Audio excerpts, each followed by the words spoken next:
છોટાઉદેપુર જિલ્લામાં ભારે વરસાદને કારણે ઓરસંગ મેરિયા ભારત નદી પર આવેલા પુલ અને રસ્તાઓને નુકસાન પહોંચ્યું છે।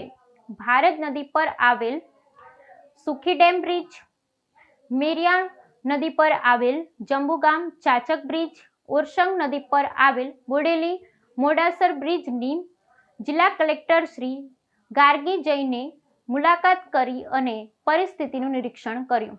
છોટાઉદેપુર જિલ્લામાં ભારે વરસાદને કારણે ઓરસંગ મેરિયા ભારત નદી પર આવેલો પુલ અને રસ્તાઓને નુકસાન પહોંચ્યું છે।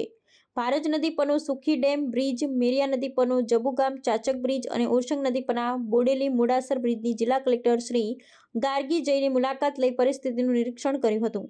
કલેક્ટર શ્રી ગાર્ગી જઈને જણાવ્યું હતું કે છોટાઉદેપુર જિલ્લાના રાષ્ટ્રીય ધોરીમાર્ગ 56 પર બોડેલી પાસે આવેલ મેરિયા નદી પરના પુલ અને ઓરસંગ નદી પરના પુલને નુકસાન થવાને કારણે બંને પુલોની માળખાકીય સ્થિતિ જાણવા માટે NHIની ટેકનિકલ ટીમ દ્વારા નિરીક્ષણ કરવામાં આવશે। આથી બંને પુલ પર ભારે કોમર્શિયલ વાહનો માટે પ્રતિબંધિત મૂકવામાં આવ્યો છે ને આ પુલ પરથી 2 વ્હીલર કાર અને લાઇટ કોમર્શિયલ વાહનો માટે ચાલુ રાખવામાં આવશે એમ જણાવ્યું હતું।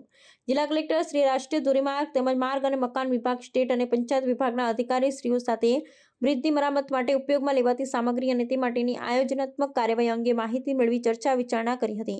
આ પ્રસંગે ઉચ્ચ અધિકારીઓ દ્વારા સંબંધિત અધિકારીઓને તાત્કાલિક અસરથી જરૂરિયાત મુજબના નિર્ણયને લઈ જાહેર જનતાની સલામતીને અગ્રિમતા આપવા સૂચના આપવામાં આવી હતી તેમજ ક્ષતિગ્રસ્ત માર્ગો પર ભારે વાહન વ્યવહાર પર પ્રતિબંધ લગાડવા, વૈકલ્પિક માર્ગો પર મુસાફરી કરવા અનુરોધ કર્યો હતો।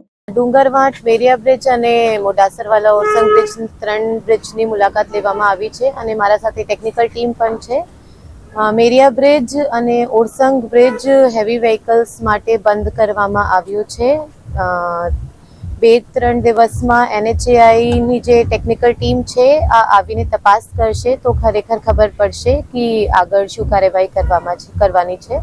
અત્યારે પ્રિવેન્ટિવ એક્શનના ભાગરૂપે આ બંને બ્રિજ ઉપર હેવી વ્હીકલ્સની જે અવરજવર છે આ બંધ કરવામાં આવી છે અને બીજા બધા જે છોટાઉદેપુર જિલ્લાના બ્રિજીસ છે એની પણ તપાસની આજે બધી RNB મારફતે ટેકનિકલ ટીમ જે છે એના મારફતે તપાસણી કરવામાં આવશે અને એના ઉપર કઈ એક્શન લેવામાં જે હોય તો આ એક્શન લેવામાં આવશે। Thank you.